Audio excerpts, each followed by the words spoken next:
Welcome to the SBI podcast, offering CEOs, sales and marketing leaders ideas to make the number.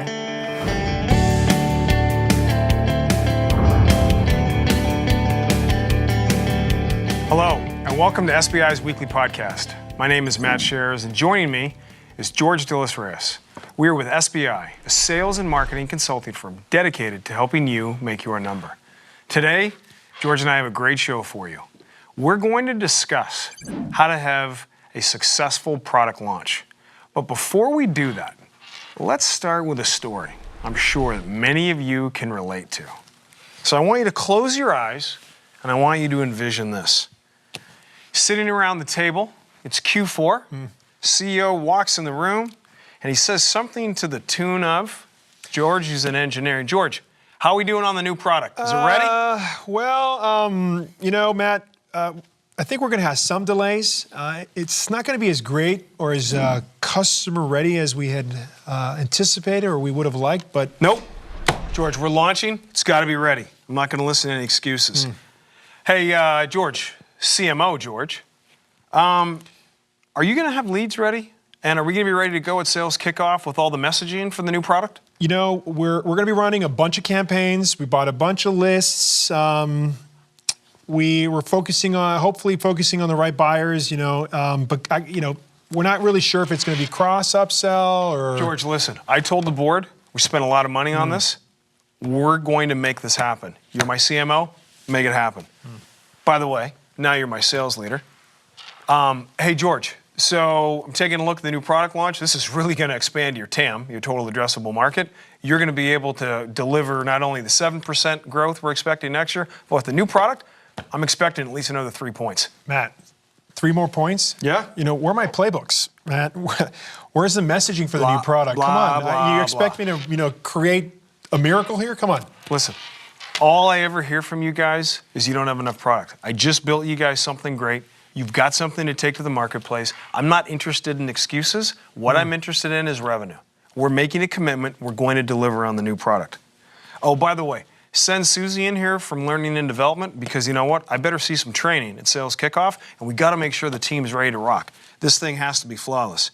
Now I got to go. Got a board meeting. They're going to ask me some questions about my R&D budget. You bet they are.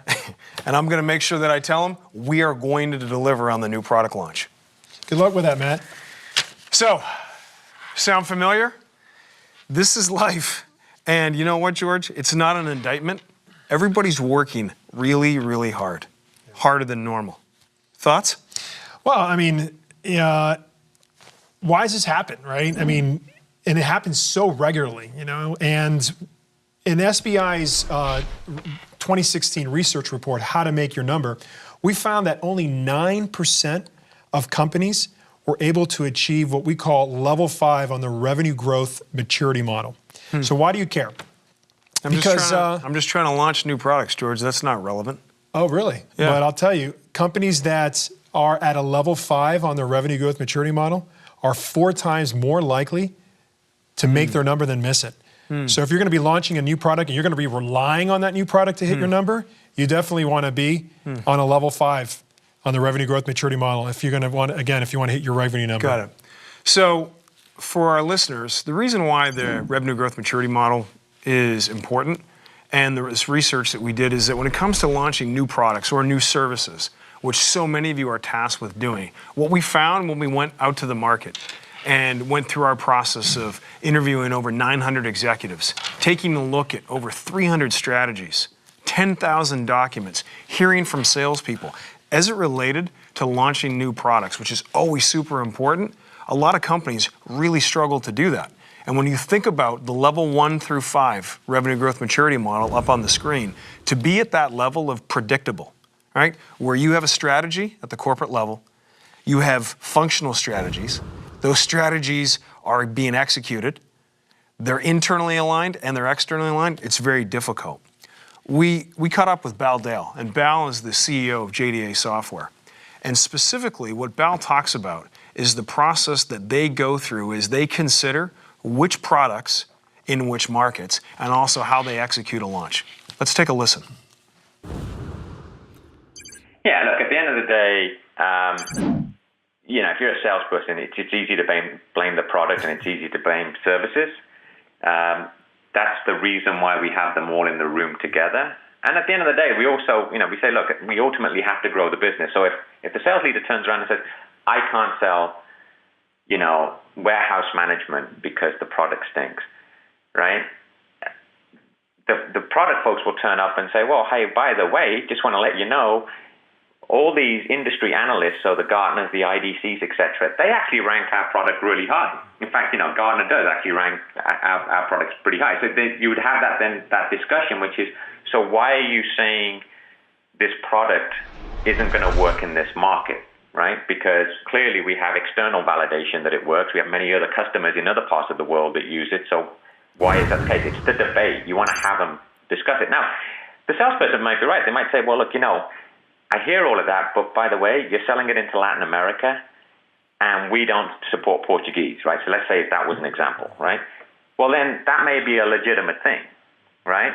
But it's the discussion between the three of them that's important. And then obviously we have we have finance in there and myself to make sure that we're all driving to an answer. But the benefit of doing it this way is sales isn't just getting handed something where they say, hey, we've done all the corporate strategy, we've done the market research, we've done the product roadmap, marketing's done their thing. Hey, here you go. Yeah. They're at the table. By the way, in those interlock discussions, we also have marketing in there because marketing then needs to say, yeah, we think we can generate demand in that country for these three set of products. Or they can turn around and say, no, we don't think we're going to be able to do that. Yeah. I was just going to ask you about that. So let's bring marketing into the equation here. So as you heard from Val, the days of planning in a vacuum are over. So thinking through the context of launching a new product, when you're on level 1, 2, or 3, you're doing things and you're feeling things like what George and I just went through in our fictitious role play. Things are happening in a vacuum, right? I'm demanding stuff, saying things like get it done. That causes friction. So these companies that operate in either a chaos, right, or a defined or an implemented phase on our revenue growth maturity model have a lot of friction when they're getting ready to launch a new product. So Matt, why don't we bring this to life a little bit? So I'm a level 2 company, which according to our revenue growth maturity model means that I've moved from chaos to defined, right? Yeah. I've got a strategy, a corporate strategy, and I got functional strategies, but they're not really operating in sync. They're they're not even used to drive action in the individual functional areas. What's the impact on this on a product launch? Connect the two for me. Yeah, well, think about it. The amount of money you spend right now, George, typically 35% of the budget gets spent on product, marketing, and sales, your go-to-market engine, if you will. Mm-hmm. There usually isn't anything bigger in a company other than probably an acquisition than launching a brand new product, going to the market, and the amount of time it's taken. Botching that at the moment of truth, with all the development time, the research time, the marketing, the messaging, when you botch that, that's literally game-changing. So those organizations that are at level 5, right? They know how to do this. They know how to launch products, and they know how to do it in a predictable, repeatable, scalable way. Thinking back to our role play, I mean, that happens when a CEO is called into the board and asking, hey, we just spent X millions of dollars on this new product. No doubt. On R&D, what are the results, right? Yeah. And if you're in a level 2 or even a level 3, the probability of successfully launching that product are definitely hampered. So George, in this whole concept of launching new products and doing it successfully at a level 5 organization, Chris Perry, who's the president of global sales marketing and solutions for Broadridge Financial, he caught up with Greg, our CEO, on one of the SBI TV shows. And his whole concept was when the CEO is getting ready to make investment decisions, which launching a new product is a huge one, he's got to have a single source of truth. And then there's got to be alignment from all of the functions on how this launch is going to happen successfully. Let's take a listen to what Chris and Greg talked about on the show. It starts with a well-formulated product roadmap strategy that isn't 1 month out or 1 quarter out, but literally an 8-quarter plan that basically lays out a roadmap such that there can be belief in where the product vision is going. And there can be many test points by which the stakeholders come into that equation and believe in it. I think the other thing that's really important is the customer has all the answers. Now, what do I mean by that? I mean that organizations have a great opportunity in going out and talking to lots of customers, many of whom compete with each other and wouldn't share things very publicly, but they'll share things in the context of a product meeting or a sales and product meeting. So is it the product group that's having that meeting with the customer? Is it the CEO? Is it both? Is it the same meeting? Is it different meetings? The answer is yes. Okay. Product people must be out talking to customers. They must connect the dots on what they hear in multiple customers. That's where the customers have the answers. And the sales team wants to bring the answer back for one customer. Product's job is to bring the answer back for multiple customers. And the CEO's job is to test those proof points in all those areas, including the customer. Yeah. So if you remember when I said, who do you believe? Well, you want to believe the sales team, you want to believe the product team, and you want to believe the customer, and you want to bring that all together. And that's the umbrella by which the CEO, I think, has to drive that. So, as you could tell from listening to Chris, in an organization of that size, and the way they're driving the alignment between the functions on something so important about which products to take to market, you've got to have everybody on the same page. We're going to take a quick commercial break, but stick around, because when we come back, we're going to dive into a step-by-step approach of how you can launch new products at scale and outpace your competition. You won't want to miss it.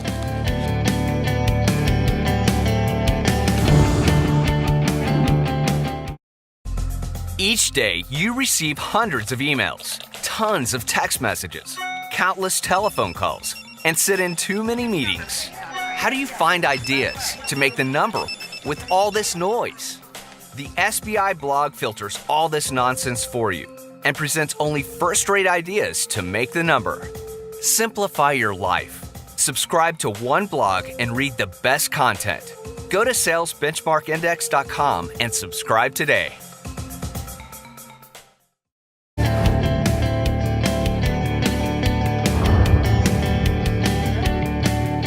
Welcome back. I'm George Delos Reyes, and with me is Matt Shears from SBI.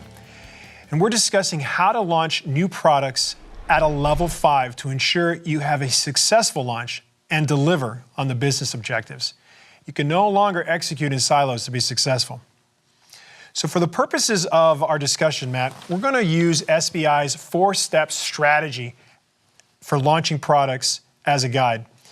This will bring some structure to our conversation. So if we go to our workbook, right, and we turn to page 74, you'll see the 4 steps of SBI's product strategy methodology. So step 1 is focus, where we focus product efforts on the market segments that lead to a product roadmap with the greatest potential for your company. Step 2, business planning.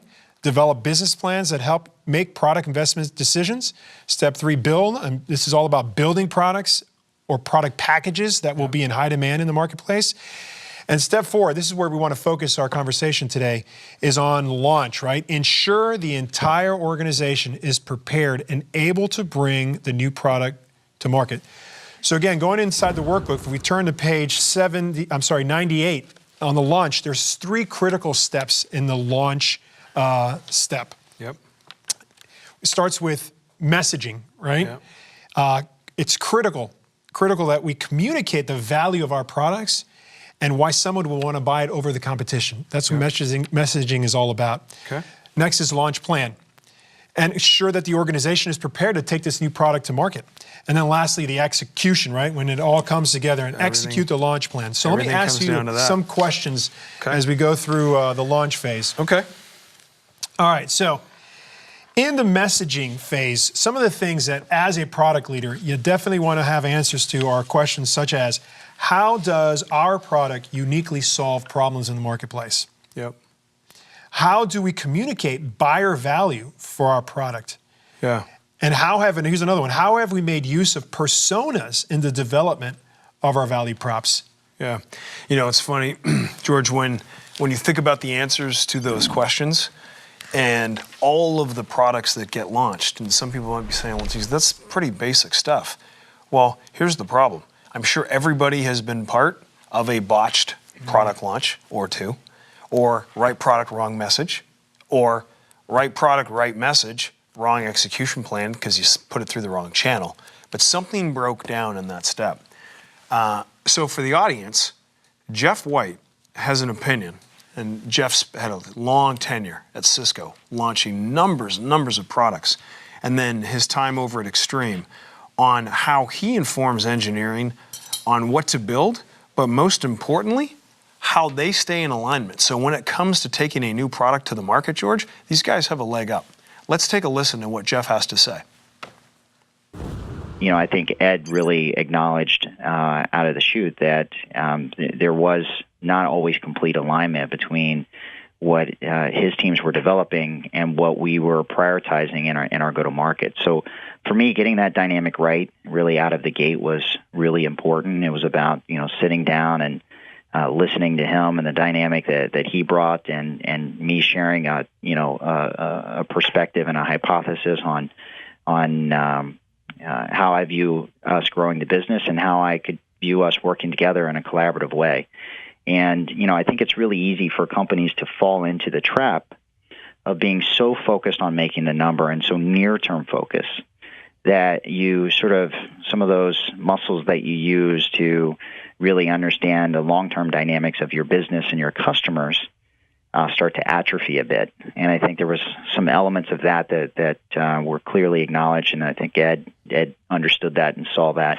I think it made him very uncomfortable because he wasn't even 100% sure that what he was developing was exactly what was needed for the customers that we were developing it for. And so he's got some incredible folks that had been filling the gap on that, but really what we needed was for sales to take much more responsibility and kind of leading that conversation and getting beyond just the week, month, quarter and thinking much longer term in terms of how we drive the business overall. So, for me and him, it was philosophical alignment really kind of coming out of the gate and saying, this is what we've got to go do.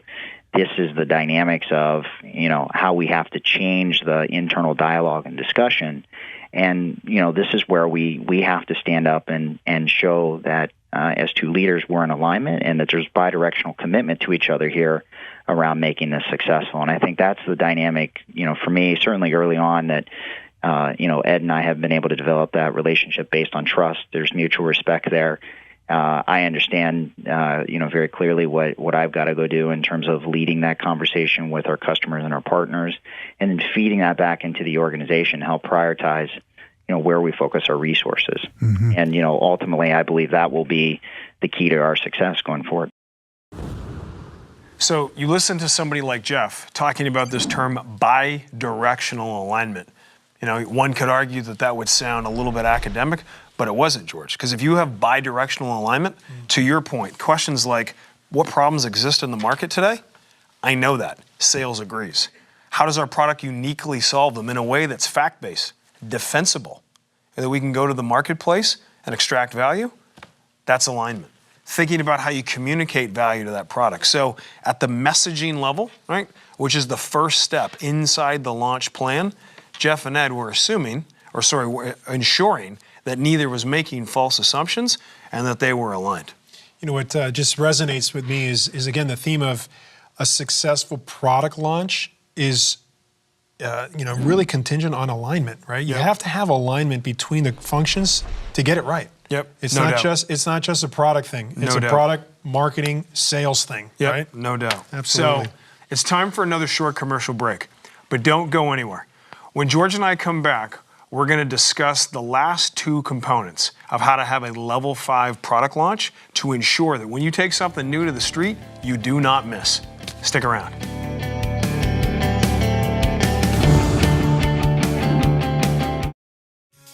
Making your number is hard. Your problems are complex. Complex problems need complex solutions. Introducing the SBI Magazine. Read in-depth stories written by award-winning journalists about how your peers have overcome their problems to make the numbers. When you need more than a tweet, social post, or blog article, turn to the SBI Magazine. Go to salesbenchmarkindex.com to subscribe.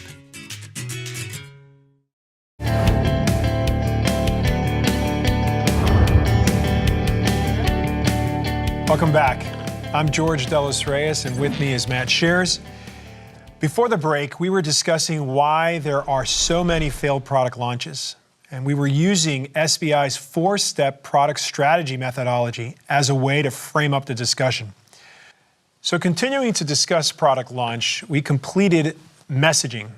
And from there, we moved to launch planning. And this is where you ensure the organization as a whole is prepared to take the product to market. And if an organization is not strategically aligned, Matt, you cannot execute launch planning. So Matt, here are some questions that you need to know the answers to. For example, who is our initial set of target customers? Yeah. So if you're the product leader, how do you determine that? Well, I would hope that my marketing leader and my sales leader have told me who they think can buy this when I've told them what it is we're building. And we've got a big red circle around the 397. So how about this? What are our launch strategies? Are we looking at a land and expand strategy? Are we looking at a competitive displacement strategy? Yeah. Are we looking for a migration, upgrade, new logo, et cetera? Yeah, well, once again, those would be some of the questions, right, that we would want to make sure we get answered. And I think in looking at companies and how they've and why they failed to launch a product is I built something, I put it on the truck, go sell it. Instead of the level of precision to say, this is the market problem it solves. Here's the buyer. Here's the user. Where do those exist? For example, if I'm going to go to the install base, current customers, is it a same buyer, different buyer? Great question. Different way to solve a similar problem, new way to solve a new problem. What's the messaging? Do I need a salesperson who's more of an evangelizer, right? Somebody who can go out and kind of spark up a new idea? Or do I need somebody who's sort of that trusted source who's been walking the proverbial hallways for 5 years to go, hey, by the way, Joe, I think there's something you might be interested in. These are all the questions from a detail perspective that you have to have if you want to launch products at a level 5 level. So here's another question. What are our launch risks and what are the mitigations to those risks? Yeah, another great question that comes out of that phase that we learned in our work this year is everything has a risk. You have to have a mitigation plan. You're never going to eliminate them, but you certainly can manage them. But getting those out, and then when you go to launch execution, which is the last step, as those risks present themselves, you drive those mitigation plans in to go against them. It's like worst case scenario, right? You just got to plan for it and how we're gonna mitigate those risks. Absolutely. Exactly. So Matt, why don't you take us to the last step, which is launch execution, because this is the culmination of everything that we've just done in the previous 4 steps and the 9 phases, right? This is it. I mean, at the end of the day, this is where you execute the launch plan to achieve the product's business objectives. So there's some key things you've got to make sure you hit. So here's a couple things. How do you measure progress against our launch objectives, right? Yeah. So what would be some launch objectives and how would we go about measuring them? George, as basic as number of new meetings, right? And I know that seems very, everybody says, hey, how much revenue from the new product? Well, before you get revenue, you actually got to get somebody to take a meeting. Yeah. So why don't we start with some real basic leading indicators that things are responding? How about the number of times that the new messaging we sent out about the new product got downloaded? Did anybody take the call to action and actually read the white paper, watch the YouTube video, or the demonstration that we had? So those would be objectives that you would use. It's interesting, you talk about leading indicators, and obviously revenue is the ultimate lagging indicator. Sure. There's also those behavioral indicators. So when we're launching a product, the things you want to see marketing doing, the things you want to see the sales reps doing, and you touch them. And these are the activities that you want, the behavior that you want to observe in the field. You should probably define what those are. No doubt. I mean, measuring those, right? No doubt. Or George, we'll take it one step further. What's the training program that we're going to include to ensure that the team has the right set of skills and knowledge? Both, maybe it's technical knowledge for the sales engineers. Absolutely. Right? Maybe it's business knowledge, business problems, competitive knowledge, but that's all got to be packaged together, and that's got to be handled in advance. Doing that in parallel, oh man, incredibly difficult to hit the product objectives. All right, here's another question that we should be asking in the launch execution phase. So how do we develop the product content needed to enable the marketing team? And then the content needed to enable the sales team. Yep, no doubt. Well, there's the development of it, and then which channels. So when you're developing the content, as the marketing leader, I want to know, well, which channels are going to resonate with these buyers. So I have to understand that. So I guess the point that we would make, and for the viewers and the listeners, is to launch new products, the dependencies between the functions are critical. Yep. Right? Every example George and I just went through talked about product, marketing, sales, and people. To make this point, we thought we would listen to a clip from Mike Ellis. Mike's the CEO of ForgeRock. And Mike does an amazing job talking about how an organization of their size, a smaller company, is outpacing bigger companies with bigger budgets by the way they take products to market. Let's have a listen. There is a tightly connected view of what's relevant to your customers and what's going to be relevant for your customers based on your discussions and connections with them. You will build the right products, and you will then exercise and sell in the right way to get those products sold, frankly, because you have good customer input. So one of the things that we do at ForgeRock is we have a tight cadence with our sales engineering leadership that's in the field. So, call it pre-sales, call it sales engineering, what have you, that are extraordinarily well-versed in our products at a very deep way. Identity is a complex technology, yet you can deploy it in a very, rapid, agile way if you have the right, set of capabilities and the right suite. So our ability to create, as part of that 360 view I just talked about between the CTO office and engineering, a constant input from our field engineering or sales engineering teams about what's relevant and what's being asked for, and what are the value drivers from a technology and feature set level that inform those product plans, that also inform our views on innovation. And for us, that's a consistent process, much like that dialogue with engineering and CTO, that field engineering, that sales engineering teams have to have input weekly to the CTO office and engineering about what's working. So, as you can tell, the success of taking new products to the market to drive in-year revenue growth must be done throughout the entire organization. Mike's example of how sales engineers drive feedback back on a weekly basis to the product team, this marketing team, and the sales team, what's coming out of their demonstrations. I mean, George, talk about being agile and being able to iterate along the way with a launch to ensure you hit your objectives, as opposed to going, this is the plan, we launch the plan, launch is over, go sell. I mean, that's a level 5 behavior. Absolutely. When as what you're describing there requires such a high degree of alignment between the functions. And again, using our revenue growth maturity model, that really is what defines level 5.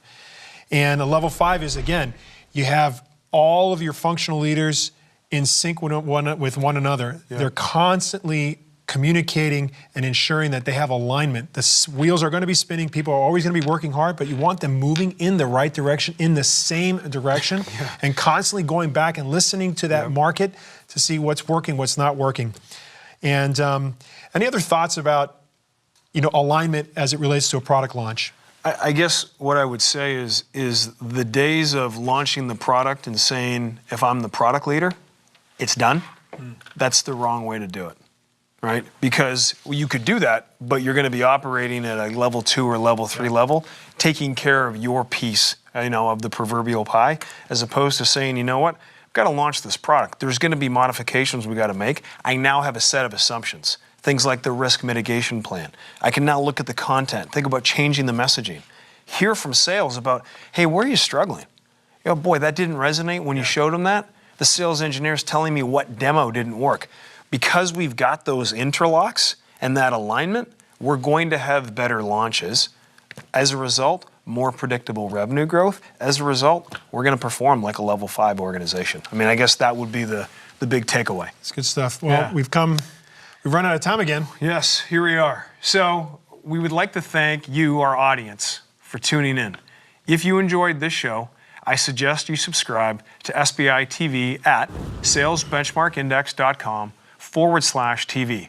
Or you can find us at our SBI YouTube channel. We have some outstanding guests confirmed for future episodes that you will not want to miss. If you would like more help with the concepts discussed in today's episode, you can have one of our experts lead you through a private workshop. Just go to salesbenchmarkindex.com/2016 Workshop to request your own workshop today. Until next time, we wish you the best of luck as you try and make your number. This has been the SBI Podcast. For more information on SBI services, case studies, the SBI team and how we work, or to subscribe to our other offerings, please visit us at salesbenchmarkindex.com.